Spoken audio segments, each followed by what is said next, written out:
నేను మాట్లాడేది మేము కాదయ్యా, కేవలం నీ స్వరమే మందరిని వినిపింపచేయమని యేసునామమున నీ ప్రార్థన అడిగి వేడుకొనుచున్నాము తండ్రి, ఆమేన్.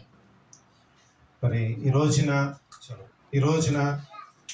ఇచ్చి రీతిగా జయరాజు గారి గృహంలో ఏర్పాటు చేయబడిన ఈ యొక్క కృతజ్ఞత కూడిక పుట్టినరోజు కూడికను దేవుడు ఆశీర్వదించిన గాక. మరి మొదటిగా మరి కుటుంబ యజమాని జయరాజు గారికి పుట్టినరోజు శుభాకాంక్షలు. God bless you. దేవుడు మిమ్మల్ని దీవించిన గాక. ఈరోజు దేవుడు మనతో మాట్లాడుతున్న వాక్యాంశం చూద్దాం. కీర్తనలు, మరి జయరాజు గారు చదువుతారు ఈ మాట. 65వ కీర్తన 11వ వచనం చదువుకుందాం. ఆయన చదువుతారు. 65వ కీర్తన 11వ వచనం చదువుకుందాం.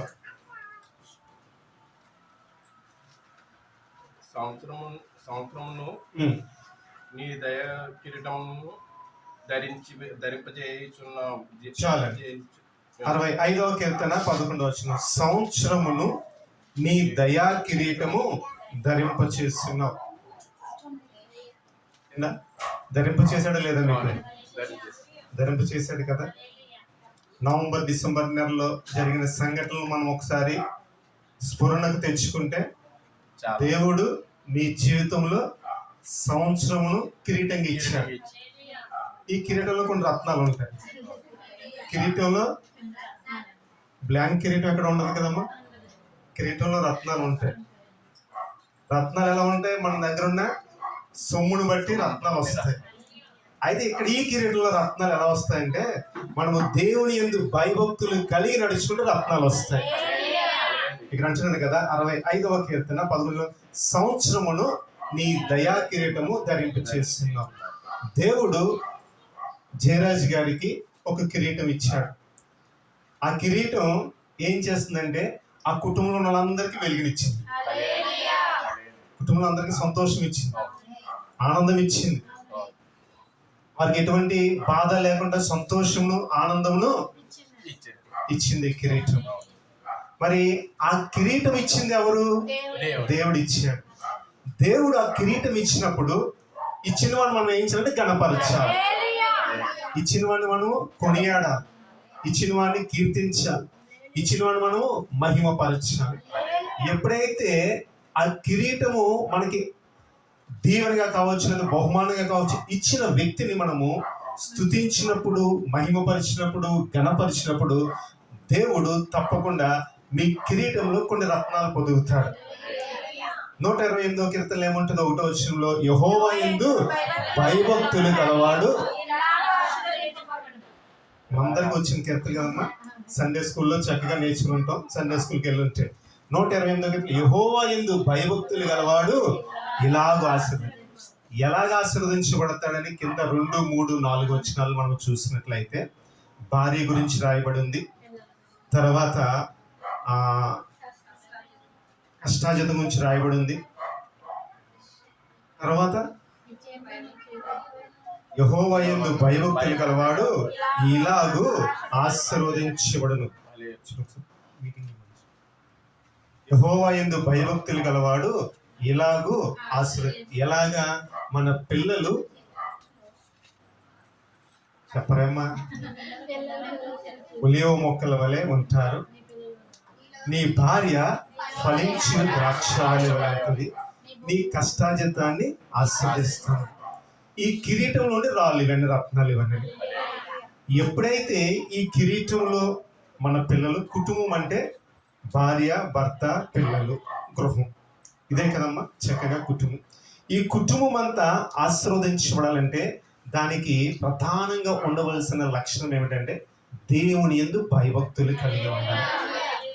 ఈ కుటుంబము దేవుని యందు భయభక్తులు కలిగి ఉన్నప్పుడు దేవుడు ఏం చేస్తారంటే ఆకాశం నుండి ఆయన చూస్తాడు. చూచి తన బిడ్డను ఆయనే కాపాడుతాడు. తన బిడ్డను ఆయనే కాపాడుతాడు. ఆ యొక్క కుటుంబంలో ఉన్న ప్రతి వ్యక్తిని ఆయనే సంరక్షిస్తాడు. ఎప్పుడైతే మనము దేవుల్లో ముందుకు సాగుతున్నామో సాతాను వేసే ఉచ్చులు కావచ్చు, ఆటంకాల నుంచి దేవుడే తప్పిస్తాడు. అయితే ఈరోజు వాక్యాంశంలోనే మొదటిది కాగుణితం. గుర్తుపెట్టుకోండి, ఈరోజు వాక్యాంశం కాగుణంతం. మొదటిది ఏంటి? కిరీటం. దేవుడు ఏంటంటే మీకు కిరీటం ఇచ్చాడు. రెండోది మనం చూసినట్లయితే కనుక 121వ కీర్తన 5వ వచనం. యెహోవాయే నిన్ను కాపాడువాడు, ఉమ్. నీ కుడి ప్రక్కను ఉమ్. యెహోవా నీకు నీడగా ఉండును. చాలండి. రెండవది ఆయన నిన్ను కాపాడువాడు. మొదటిది కిరీటం ఇచ్చినవాడు నిన్ను ఏం చేస్తాడంటే మిమ్మల్ని కాపాడుతాడు. కిరీటం ఇచ్చాడు, మీకు చక్కని కిరీటం ఇచ్చాడు. ఆ కిరీటంలో మీ యొక్క పిల్లల విషయం, భార్య విషయం, అన్ని విషయాలు దేవుడు చక్కగా తన చిత్త ప్రకారము నడిపిస్తూ ఏం చేస్తాడంటే 121వ కీర్తన 5వ వచనంలో మనం చూసుకోలేదు. యెహోవాయే నిన్ను కాపాడువాడు. మిమ్మల్ని కాపాడువాడు ఆయనే. ఎటువంటి దుష్టుడు మన దగ్గరికి చేరకుండా కాపాడేది ఏంటంటే ప్రార్థన కాపాడుతుంది. మీరు ఇంతకుముందు మనం చెప్పారు కదా, గత వారం కలుసుకున్నప్పుడు వేకువజామునే నేను ప్రార్థన చేశానండి, నాకు వచ్చిన కల వల్ల ఇబ్బంది పడితే ప్రార్థన చేశాను. ఎప్పుడైతే ప్రార్థన చేశారో దుష్టుడు మన దగ్గరికి చేరాడు. ఏమో నమ్ముతారు ఇది? లేదు, అప్పటి నుంచి నాకైతే మటుకు చిరకాలు అనేది రాలేదండి. దానికి స్తోత్రం. హల్లెలూయా. ఎప్పుడైతే మనము ప్రార్థనలో ఉంటామో దేవుడు ఏం చేస్తాడు? మనల్ని కాపాడుతాడు. ప్రార్థనే మనల్ని బలపరుస్తుంది. ప్రార్థనే మనం ఉచ్చులో పడిపోకుండా కనబడుతుంది. ఒక్కొక్కసారి మనం అనుకోకుండానే మనకి తెలియకుండా కొన్ని ఉచ్చులో పడిపోతుంటాం. అది ఏదైనప్పటికీ కావచ్చు, కానీ ఆ ఉచ్చులో పడిపోకుండా ప్రార్థన మిమ్మల్ని కాపాడుతుంది. తెలుసో తెలియక కొన్ని సందర్భాల్లో రాంగ్ స్టెప్స్ వేస్తుంటాం. ఆ రాంగ్ స్టెప్ వేయకుండా మనం వేసినప్పటికీ దేవుడు ఏం చేస్తాడంటే మనకి తోడుగా ఉండి మనల్ని కాపాడి మంచి మార్గంలో, సరైన మార్గంలోనికి ఆయనే మనల్ని నడిపిస్తాడు. మీకు కిరీటం ఇచ్చాడు ఆయన, మొదటిది. రెండవది ఆయన కాపాడుతాడు. ఎటువంటి స్థితిలోనైనా కాపాడుతాడు. మీరు ఒంటరిగా ఉన్నా కాపాడుతాడు, కుటుంబంలో ఉన్నా కాపాడుతాడు, పనిలో ఉన్నా కాపాడుతాడు, మంచం మీద పడుకున్నప్పుడు కాపాడుతాడు. ఇటువంటి చిన్న దావీదు అంటాడు కదా, నేను పడుకుని కన్నీరు విడుస్తున్నాను, నా కన్నీరుని బట్టి నా యొక్క కడుపు తేలిపోతుంది. చూడండి ఎంతగా దావీదు దేవుణ్ణి మరి అడిగాడో, ప్రార్థన చేశాడు. ఏ సమయంలో ఉన్నప్పటికీ మీకు కల వచ్చిందన్నారు, గలిబిలైందన్నారు, ఆవిడ ప్రార్థన చేస్తే గలిబిలిపోయాడు. మీ ప్రయాణంలో దేవుడు మీకు తోడుగా ఉంటాడు, మిమ్మల్ని భద్రపరుస్తాడు. కాపాడేవాడు ఆయనే. ఆయన కునుకడు, నిద్రపోడు. నీ కుడి పక్కన 1000 మంది పడినను, నీ ఎడం ప్రక్కన 10,000 మంది కూలినను అపాయము నీ యొద్దకు రాదు. మనం ఏమనుకుంటామంటే అందరూ మంచోళ్ళు అనుకుంటాం, కానీ మీరు వెళ్ళినప్పుడు మన అన్నవాళ్ళు ఏంటంటే మనల్ని ఇబ్బంది పెడతారు. అయితే అటువంటి సమయంలో దేవుడు హృదయమును చూచేవాడు. ఆయన హృదయ రహస్యములను ఎరిగినవాడు. అందునే దావీదు చక్కని అంటాడు, ఆయన ఆకాశం నుండి నరుల హృదయం పరిశీలనగా చూస్తాడట. మనకి తెలియదు, మీరు చక్కగా పొలానికి వెళ్ళారు, కానీ దేవుడు ఏం చేస్తాడంటే నరుల హృదయం పరిశీలనగా చూచి దేవుడు మిమ్మల్ని కాపాడాడు. మూడవదిగా చూద్దాం, 128వ కీర్తన 2వ వచనం. నిశ్చయముగా నీవు నీ చేతుల కష్టార్జితమును అనుభవించెదవు. చాలమ్మా. మూడవ కాయడం అంటే కష్టార్జితం అనుభవిస్తారు. మొదటిది కిరీటం, రెండోది కాపాడడం, మూడోది కష్టార్జితం. ఇది చాలా ప్రాముఖ్యమైనదండి ఈ రోజుల్లో. ఎంత కష్టపడినప్పటికీ బైబిల్లో కూడా రాయబడింది, ధనం అట ఏమని రాయబడింది? చిల్లు సంచులో వేసిన మాదిరిగా ఉందంటాడు. ఎంత కష్టపడిన చిల్లు సంచులు వేస్తే వద్దమ్మా, కన్నంలోంచి కింద పడిపోతుంటది. కానీ దేవుడు ఏం చేస్తారట, ఎవరైతే భయభక్తులు కలిగి 128వ కీర్తన రాయబడినట్టుగా యెహోవాయందు ఎవరైతే భయభక్తులు కలిగి ఉంటారో వారికి దేవుడు కిరీటం ఇస్తాడు. సంవత్సరం ఒక కిరీటం ఇచ్చాడు. రెండవది కాపాడుతాడు. మూడవది కష్టార్జితను ఆశీర్వదిస్తాడు. కష్టార్జితను ఆశీర్వదిస్తేనే ఈఎంఐ కట్టుకోవచ్చు, అంతే కదా. కష్టార్జితను ఆశీర్వదించకపోతే ఏ రొంపో ఏ కాలంలో వచ్చిందంటే వచ్చిన ఈఎంఐ అంతా కట్టవలసిన ఈఎంఐ అంతా దానికి వెళ్ళిపోతుంది. కాదమ్మా, ఇది వాస్తవమే కదా. కానీ మన దేవుడు గొప్పవాడైన ఆయన ఏం చేస్తారంటే మీరు చేసిన ప్రార్థనా ధూపము ఏం చేస్తుందంటే ఆయన దగ్గరికి వెళ్తుంది. వెళ్ళి ఆయన తన దూతలు మీకు ఆజ్ఞాపించి కాపాడుతూ మీ కష్టాజితను ఆశీర్వదిస్తాడు. ఎటువంటి అనారోగ్యాలు పడకుండా చక్కగా దేవుడే ఆరోగ్యం ఇస్తాడు. అది ఇక్కడ ఇంకో మాట కూడా ఉంది, గాయము చేయువాడు నేనే, గాయము కట్టువాడు నేనే. మనం ఎప్పుడన్నా అంటే కొంచెం తోక ఆడిస్తే చేస్తే గాయం చేస్తాడు. ఈ మాట నొప్పిగానే ఉంటుంది, కానీ తోక ఆడిస్తే ఏం చేస్తాడు, గాయం చేస్తాడు, మళ్ళీ ఆయనే గాయం కడతాడు. కాబట్టి మనం ఎలా ఉండాలంటే బహు జాగ్రత్తగా ఉండాలి దేవునిలో. దేవుని యందు భయభక్తులు కలిగి విశ్వాసము నుంచి ఆయన మీద ఆనుకుని మనము జీవించినప్పుడు దేవుడు ఏం చేస్తుంటే ఇట్టి రీతిగా మనము కృతజ్ఞత తెలిపే స్థితిలో దేవుడు నిలవబెడతాడు. ఇట్టి రీతిగా దేవుడు కృతజ్ఞత తెలిపే స్థితిలో ఉంటాడు. అంటాడు కదా 145వ కీర్తన 16, నీ గుప్పిలి విప్పి ప్రతి జీవి కోరికను తృప్తిపరుస్తాడు. ఆయన గుప్పులు ఇప్పుతాడట.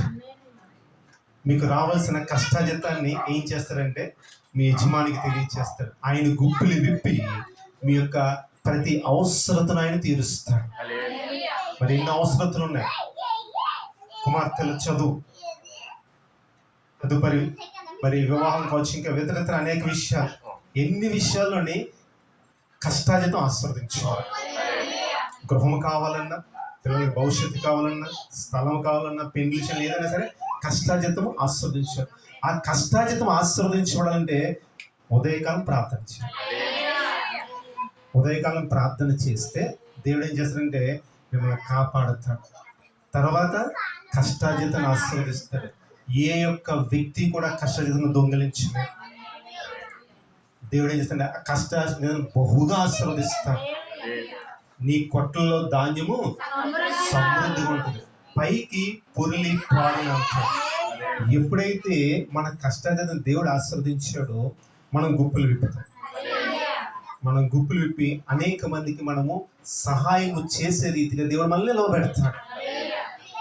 ఇవన్నీ మన జీవితంలో జరగాలంటే మనము వేకువజామునే దేవుని పాదాల చెంత పట్టుకుని ఆయన అడగాలి, ప్రభా నాకు సంవత్సరం అనే దయా కిరీటాన్ని ఇచ్చు, నా ప్రాణమా యెహోవాను సన్నతించుము, నా సమస్తమా ఆయన చేసిన ఉపకారంలో దేనిని మనకు.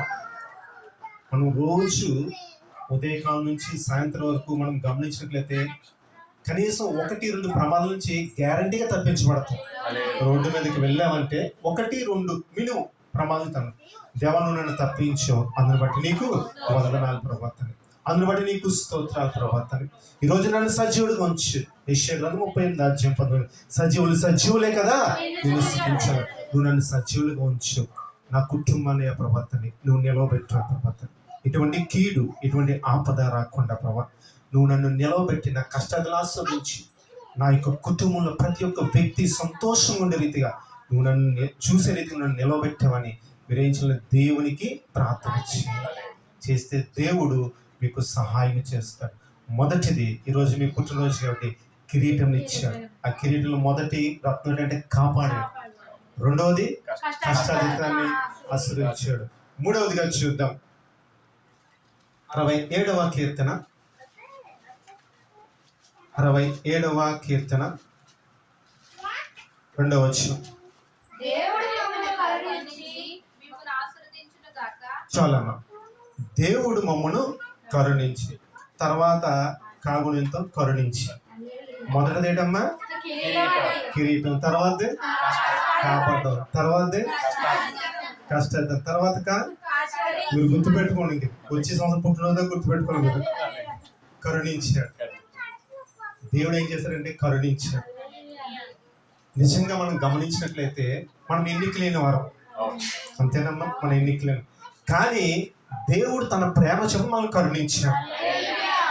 ఈ రోజున మనమందరం ఇటు రీతిగా సమకూడమంటే అది దేవుని కరుణ మట్టుకు మాత్రమే. మీ కుటుంబం ఇటు రీతిగా ఉందంటే దేవుని కరుణ మట్టుకు మాత్రమే. దేవుడు తన కరుణ గల హస్తమును మీ మీద ఉంచి శత్రువు లోనికి రాకుండా ఆయన భద్రపరిచాడు. కరుణ అన్నది ఏంటంటే ఆయన ఫ్రీగా ఇచ్చిన గిఫ్ట్ లాంటి చెప్పుకోవాలి. నిజంగా ఆయన ఏదైనా మెజర్ చేస్తే గనక మనం ఏది పొందుకోలేం. ఏ తప్పు చేయకుండా ఉంటామమ్మా, ఏదో తప్పు చేస్తూనే ఉంటాం. కానీ మన తప్పుల్ని ఆయన ఏం చేస్తాడంటే క్షమించి, మన తప్పుల్ని ఆయన క్షమించి ఆయన కరుణను మన మీద, ఆయన ఆయన వాత్సల్యం కావచ్చు, కరుణ కాబట్టి మన మీద కుమ్మరిస్తున్నాడు ఆయన. ఇందును బట్టి మనం ఏం చేయాలంటే వేకువజామునే ప్రార్థన చేయాలి.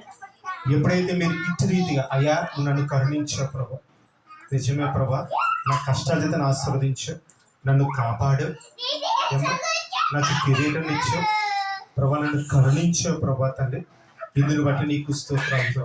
ఈ కరుణ ఇంతకుముందు భవిష్యత్తులో కూడా కొనసాగించు, భవిష్యత్తులో కూడా కొనసాగించు. భవిష్యత్తులో కొనసాగాలంటే ఏం కావాలి మనకి? ప్రార్థన కావాలి. దేవుని యందు భయభక్తులు కలిగిన జీవితం ఉన్నప్పుడు దేవుడు తప్పకుండా ఈ కరుణను ఎక్స్టెండ్ చేస్తారు. చూడండి, ఎప్పుడైనా సరే ఎవరైనా గ్రేస్ మార్కులు అంటాం కదా మనం, 2006లోను 2021 కరోనా టైంలో గ్రేస్ మార్కులు ఇచ్చి పాస్ అవుట్ అయ్యారు. వాళ్ళు కట్టిన బ్రిడ్జ్ చూసాం కదా ఎలా ఉన్నాయి, 90 degrees బ్రిడ్జ్లు కట్టారు. ఇది అటువంటి కరుణ కాదు, ఇది అటువంటి కరుణ కాదు. దేవుడు ఏంటంటే నీకు జ్ఞానమును, తెలివిని, వివేచనిచ్చి ఆయనను కరుణించి మనకి దేవుడు కృప చూపిస్తున్నాడు, కరుణిస్తున్నాడు. ఆయన వాత్సల్యను మీ కుటుంబం మీద కుమ్మరిస్తున్నాడు. ఎప్పుడైతే ఇవన్నీ మనము కలిగి ఉన్నామో మనము ఆయన యందు భయభక్తులు కలిగి ఉన్నాం. ఆయన యందు మనము భయభక్తులు, అదే ఆయన కోరుకునేది. దేవుని యందు భయభక్తులు 108వ కీర్తనలో తెలియచేసినట్టుగా సియోనులో నుండి యెహోవా నిన్ను ఆశీర్వదించు. దేవుడు ఆశీర్వదిస్తే రాయబడి ఉంది కదా, మనం చదువుకున్నాం. మమ్మును చదవండి అన్నమాట, మమ్మును కరుణించి మమ్మల్ని ఆశీర్వదించును గాక, ఆయన తన ముఖకాంతి మా మీద ప్రకాశింపచేయును గాక. దేవుడు మనల్ని కరుణించి ఏం చేస్తాడంటే ఆశీర్వదిస్తాడు. దేవుడు ఆశీర్వదిస్తే అంటాడు కదా సామెతలో, యెహోవా ఆశీర్వాదము ఐశ్వర్యమిచ్చు. ఆయన ఆశీర్వాదం అంటే ఐశ్వర్యం ఇస్తుందట. అంటే మనకు అర్థమయ్యే మాస్టర్లో చెప్పండి, పట్టిందల్లా మాట మీరు చెప్పాలి, పట్టిందల్లా బంగారం. మనం ఎక్కడికి వెళ్ళినా సరే దేవుడు మనకి తోడుగుండి మనల్ని ఆశీర్వదిస్తాడు. అంత మటుకు మాత్రమే కాకుండా తర్వాత ఇంకో మాట రాశాడు, తన ముఖకాంతి మా మీద ప్రకాశింప చేయునుగాక. దీనికి అర్థమయ్యే రీతి మన భాషలో చెప్పుకోవాలంటే, కొంతమందిని చూస్తే బుద్ధి అవుతుంది, కొంతమంది చూస్తే అంతే కదమ్మా, కొంతమంది చూస్తే పెట్ట బుద్ధి వేస్తుంది, ఏదైతే నీ ఇష్టం ఏదైతే. అయితే ఎప్పుడైతే మనం వేకువజామునే దేవునికి మొరపెట్టి ప్రార్థన చేసి దేవునికి భయభక్తుల్లో దేవుని ముఖకాంతి మన మీద పడినప్పుడు, నీకు పని ఏమన్నా కూడా నీకు కాంట్రాక్ట్ ఇస్తాడు, అంతే కదా. నీకు డబ్బులు ఏమన్నా కూడా ఏం చేస్తారంటే నీ జీతాన్ని పెంచుతారు. సాతాను నీకు ఎటువంటి ఆటంకం కలుగు చేయకుండా చక్కగా నీ యొక్క ఆత్మీయ జీవితంలో బలపడడానికి దేవుడే కృప చూపిస్తాడు. ఎప్పుడైతే దేవుని ముఖకాంతి మన మీద ప్రకాశింపచేయబడు, అందులో సంఖ్యాకాండం 6:23-24 వచ్చింది, యెహోవా నిన్ను ఆశీర్వదించి నిన్ను కాపాడును గాక, తన సన్నిధి కాంతి నీ మీద ప్రకాశింపచేసి నిన్ను కరుణించును గాక, తన సన్నిధి కాంతిని ఉదయింపచేసి నీకు సమాధానము కలుగొచ్చును. అని ఏం చేస్తాడంటే సన్నిధి కాంతిని ప్రకాశింపచేసి సమాధానాన్ని ఇస్తాడు. కష్టాల జీతం వచ్చింది, ఇంట్లో సమాధానం లేకపోతే చెప్పాలమ్మా, మనశ్శాంతి ఉండదు కదా. ఎంత సంపాదించినా సరే కష్టాజీతం అదే భర్త సంపాదించేది ఎవరో ఒకరు, ఇంటికి వచ్చిన సమాధానం లేకపోతే భార్య కానీ భర్త కానీ బయటకు పోతారు. ఇట్లా బయటకు వెళ్ళిపోయినా నాకు చాలా మంది తెలుసు. ఇంటికి వస్తాడు, మొన్న ఈ మధ్యన ప్రేయర్ రిక్వెస్ట్ వచ్చింది, బహు బాధాకరమైన విషయం. ఆ వ్యక్తి చక్కగా సంపాదిస్తాడు, క్లుప్తంగా చెప్తాడు. ఇంటి దగ్గర భార్య పెట్టింది సంవత్సరం అవుతుంది, దగ్గర భార్య చేతి వంట తిని సంవత్సరం అవుతుంది. అట్టి రీతి సమాధానం లేదు, కష్టపడుతున్నాడు. దేవుని నమ్ముకున్న కుటుంబమే, కానీ ఏంటంటే దేవుని భయభక్తులు లేకుండా లోకంలో జీవిస్తున్నప్పుడు దేవుడు ఏం చేస్తాడంటే గాయం చేస్తాడు. మళ్ళా గాయం కట్టబడాలంటే ఎక్కడ రావాలంటే దేవుని సన్నిధికి వచ్చినప్పుడు దేవుడు మరలా వాడిని బాగు చేస్తాడు. ఇక్కడ అంటాడు కదా, తన ముఖ కాంతిని మా మీద ప్రకాశింపచేసి ప్రకాశింపచేయును గాక. దేవుడు ఏంటంటే తన ముఖకాంతి, తన వెలుగును, తన ప్రసన్నతను ఈ కుటుంబం మీద ప్రకాశం చేస్తాడు. కిరీటం ఇచ్చాడు, కాపాడాడు, కష్టాలను ఆశ్రయించాడు, కరుణించాడు. ఐదోది అపోస్తుల నా కృప నీకు చాలును గాక. కొరింథీయులకు రాసిన 2వ పత్రిక చూడండి. కొరింథీయులకు రాసిన 2వ పత్రిక 12వ అధ్యాయము 8వ వచనం.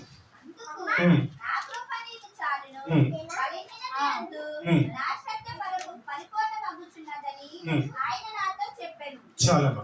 అందుకు నా కృప నీకు చాలు. 5వ కాగుణింతంలో 5వది ఏంటంటే కృప. 5వది ఏంటండి? కృప. కృపమణి గారిని గుర్తెట్టుకోండి మీరు. ఆఖరి మీ భార్య పేరు గుర్తెట్టుకోండి. నా కృప నీకు చాలు. అప్పుడప్పుడు మెయిన్ రోడ్కి వెళ్తున్నప్పుడు, ఎక్కడ మార్కెట్కి వెళ్తున్నప్పుడు చూస్తుంటాం. భార్యాభర్తలు ఇద్దరు షాపింగ్ చేసుకొచ్చేస్తారు. భర్త బండి మీద ఉంటాడు, భార్య ఎక్కేసినప్పుడు వదిలేసి వెళ్ళిపోతుంటాడు. మళ్ళీ ఇవిడు తప్పట్లు కొడుతుంటాడు. ఒకసారి అలాగే ఫాలో అయ్యాయని, అమ్మ మీ ఆవిడ వదిలేసాడు, మళ్ళీ వచ్చి ఎక్కించుకున్నాడు. జరగవు, అప్పుడప్పుడు జరుగుతుంటాయి. ఏదో ఆలోచన వెళ్ళిపోతుంటుంటారు. మనం ఇప్పుడు నా కృప నీకు చాలు ఇక్కడ అంటున్నాడు కదా. అందుకు నా కృప నీకు చాలు, బలహీనత యందు నా శక్తి పరిపూర్ణమగుచు. మనకి బలహీనత వస్తుంది. బలహీనత రాదని ఎక్కడా రాయబడలేదమ్మా బైబిల్ గ్రంథంలో. బలహీనత వస్తుంది, శోధన వస్తుంది, అనారోగ్యం వస్తుంది, ఇరుకు వస్తుంది, ఇబ్బంది వస్తుంది. ప్రతి విషయంలోనూ దాన్ని జయించే శక్తిని దేవుడు ఇస్తాడు. దాన్ని జయించే శక్తిని దేవుడు ఇస్తాడు. అందుచేత నా కృప నీకు చాలు, కృపాక్షేమములే నా వెంట వచ్చు. ఏమొస్తే? కృపాక్షేమం. ఆల్రెడీ కృప వచ్చింది మీకు కూడాను. క్షేమాలు 2 ఉన్నాయి ఇక్కడ. అది 2 క్షేమాలు వస్తాయి నీకు భవిష్యత్తులో. దేవుడు చక్కడే క్షేమాలు ఇస్తాడు. కృప వచ్చింది అంతే అంటాడు, నా కృప నీకు చాలును.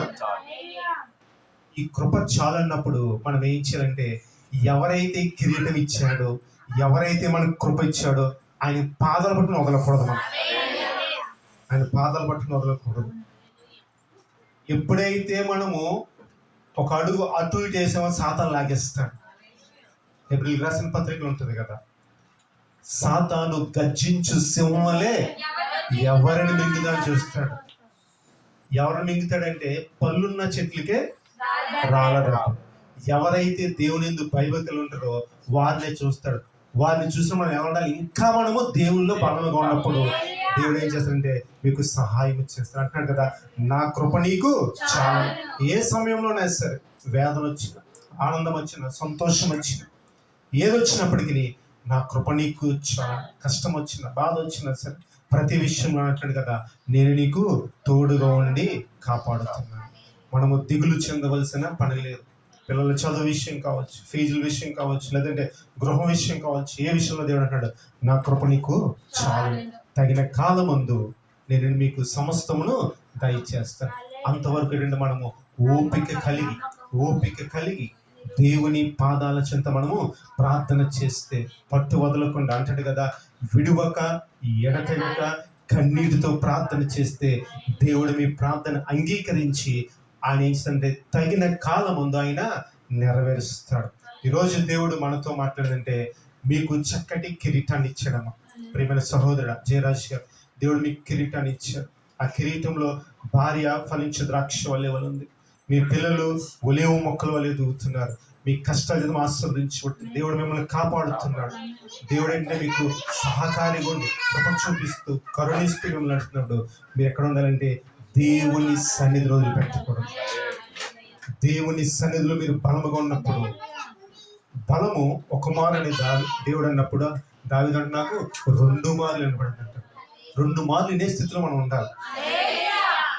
మామూలుగా 2 మార్లు వినబడుతుంది. ఇప్పుడు చెవుడు వచ్చినప్పుడు అనుకోండి, ఎప్పుడు మనకి గింగిలు 2-3 సార్లు వినబడుతుంది. అది కాదు మనకు కావాల్సింది. దేవునిలో బలంగా ప్రార్థన చేస్తే దేవుని స్వరమును వింటాం. సమయాలు అంటాడు కదా దేవుడు, నేనున్నాను ప్రభు అంటాడు. మనం ఏమనాలంటే నేనున్నాను ప్రభు అనే స్థితిలో ఉన్నప్పుడు ప్రతి ఒక్క వాగ్దానం స్వతంత్రించుకుంటాడు. ఆయన వాగ్దానం చేసిన వాడు. ఆకాశము గతించినను భూమి గతించినను నా మాటలు గతింపు అంటాడు. ఈ మాటలు ఏది కూడా గతించదు. అయితే మనం ఏం చేయాలంటే ఏదైతే మనం దేవుని యొద్ద నుండి పొందుకున్నామో కృపాక్షేమములు, కిరీటములు, కాపాడబడం, కరుణ, కృప ఏదైతే పొందుకున్నామో అవన్నీ మనతో పాటు ఉండాలంటే వేకువజామునే ప్రార్థన చేస్తే దేవుడు ఇంకనూ మిమ్మల్ని బలపరుస్తాడు. దేవుడి మాటలు మన వినికిడిలో దీవించుగాక. ప్రార్థన చేసుకుందాం. మహిమ గల తండ్రి, మహోన్నతుడా, నీకు స్తోత్రాలు చెల్లిస్తున్నామయ్యా. ప్రభా, నిన్ను కాపాడువాడు కొనుకడు నిద్రపోడన్నావు ప్రభా. నిజమే ప్రభా తండ్రి, ఈ కుటుంబ జీవితంలో కుటుంబ యజమాని పట్ల నువ్వు ఆ మాటను నెరవేర్చావు ప్రభా తండ్రి. ఎంత మంచి దేవుడు అయ్యా ప్రభా తండ్రి. ప్రభా తండ్రి, ఏమిచ్చి నీకు రుణము తీర్చగలమయ్యా ప్రభా తండ్రి. అయ్యా ప్రభా తండ్రి, అయ్యా ఏమిచ్చి నీకు రుణము తీర్చగలమయ్యా ప్రభా తండ్రి. నువ్వు కాపాడే విధానం బట్టి నీకు స్తోత్రం. ఈ రోజు నే ప్రభా సంవత్సరంలో దయాకీటంగా ఇచ్చిన ప్రభా తండ్రి, ఈ కుటుంబంలో సంతోషం ఇచ్చే ప్రభా తండ్రి. సాతాను ఇటువంటి గలిబిలి సృష్టించకుండా ప్రభా తండ్రి నీ హస్తమును తోడుగా ఉంచి నువ్వు కరుణించి కృప చూపించే ప్రభా తండ్రి. ఇప్పుడు కష్టాలను ఆశ్రవదించే ప్రభా తండ్రి నువ్వు నడిపిస్తున్నావు బట్టి నీకు స్తోత్రాలు చెల్లిస్తున్నావు ప్రభా తండ్రి. ఈ కుటుంబం చుట్టూ నీ కాపుదల నుంచి అడుగుతారు. యజమాని కష్టాలను ఆశీర్వదించే అయ్యా ప్రభుత్వని, అయ్యా ప్రభుత్వని సహోదరి గారి ప్రభుత్వ కృపమణి గారు చేస్తున్న ప్రతి పనిలోని కాపుదల నుంచి అడుగుతున్నాం. పూర్వీకుల ఆస్తి విషయంలో ప్రార్థన చేస్తున్న ప్రతి దానికి సమయము కలదన్నావు ప్రభుత్వని. ఆ సమయం ప్రకారం నీ చిత్త ప్రకారం ఆ కార్యములు జరిగించమని అడుగుతున్నాం ప్రభుత్వాన్ని. వారికి దానముగా ఇచ్చిన ఇద్దరు కుమార్తెలు బట్టి నీకు స్తోత్రములు. మా కుమార్తెలు నగరంలోకి చెక్కబడిన మూల కమ్మములు వాళ్ళు ఉన్నారని ఒక్క వాక్యము సెలవునట్టి మాదిరిగా వారిద్దరు పరిశుద్ధతను కాపాడుకునే ఎటువంటి సాతాను శక్తులు వారి మీద పని చేయకుండా అయ్యో ప్రభు అతని మేము రక్షించబడిన బిడ్డలము. ఎటువంటి అయా ప్రవర్తని చెడు అయా ప్రవర్తన ఎటువంటి సాతాను అయా ప్రవర్తని మా దరి చేరకుండా యాప్రతని మమ్మల్ని కాపాడని అనుదినం యాప్రతని ప్రార్థన చేస్తూ నీలో బలంగా ముందుకు సాగే రీతిగా పరిశుద్ధతను కాపాడుకుంటూ ముందుకు సాగే రీతిగా నువ్వు బలపరచమని అడుగుతున్నావు. గృహం విషయంలో సహాయం ఇచ్చాను, కష్టాలను ఆస్వాదించమని అడుగుతున్నాం. నీ కృప చూపించమని అడుగుతున్నాం. ఈ కుటుంబం అయ్యా ప్రవర్తన, ఈ కుటుంబం అయ్యా ప్రవర్తన మరి రెండు ఆత్మలు ఈ కుటుంబ యజమానురాలయ్యా ప్రవర్తన కృపమణి గారు వారి తండ్రి గారిని తల్లి గారిని ప్రవర్తన సన్నిధికి నడిపించారు ప్రవర్తన. ఈ సంవత్సర కాలంలో అనాది కాలంలోనే జయరాజు గారి తల్లి గారు కూడా ప్రధాని నీటి బాప్తిసం పొందుకునే త్వరను అడుగుతున్నామయ్యా ప్రవర్తన. వారి సోదరులు కూడా అయా ప్రవర్తన నేను తెలుసుకోవాలి, నేను తెలుసుకోలేదు. రాతి గుండెను మార్చేవాడు నీవేనయా ప్రవర్తన, బండ హృదయాలు మార్చే దేవుడు నీవేనయా ప్రవర్తన. నీవే కార్యములు చేయమని అడుగుతున్నాం. యెహోవాకు అసాధ్యమైనది ఏదైనా కలదని మాట సెలవిస్తుంది. ఆ తల్లిగారిని పట్టుకోమని అడుగుతున్నాం. యా నీవే ద్వారాలు తెరమని అడుగుతున్నాం. కొడుకు ఏర్పాటు చేసిన ప్రవర్తన ఎవరు మమ్మల్ని ఆహ్వానించారు ప్రభుత్వం, నిన్ను గణపరిచారు, దానికి తగిన ప్రతిఫలం దాయిచ్చమని అడుగుతున్నాం. యా ప్రవర్తన ఈ రోజు ఏ ప్రభుత్వం మరి ఆయనకి నూతన సంవత్సరం దయాకడిగి నువ్వు ఇచ్చావు. ఈ సంవత్సర కాలం అంతా ఆయన రాకపోకల్లో ప్రవర్తన ఆయన ప్రవర్తని ఆయన బయటికి వెళ్ళినప్పుడు లోనికి వచ్చిన కాపుదలు ఇచ్చి అడుగుతున్నాం. కష్టాలను ఆశ్రయించమని చక్కగా ఆరోగ్యం ఇచ్చి అడుగుతున్నాం. నీవే బలపరచమని యేసునామమున ప్రార్థన అడిగి వేడుకొనుచున్నాము తండ్రి, ఆమేన్.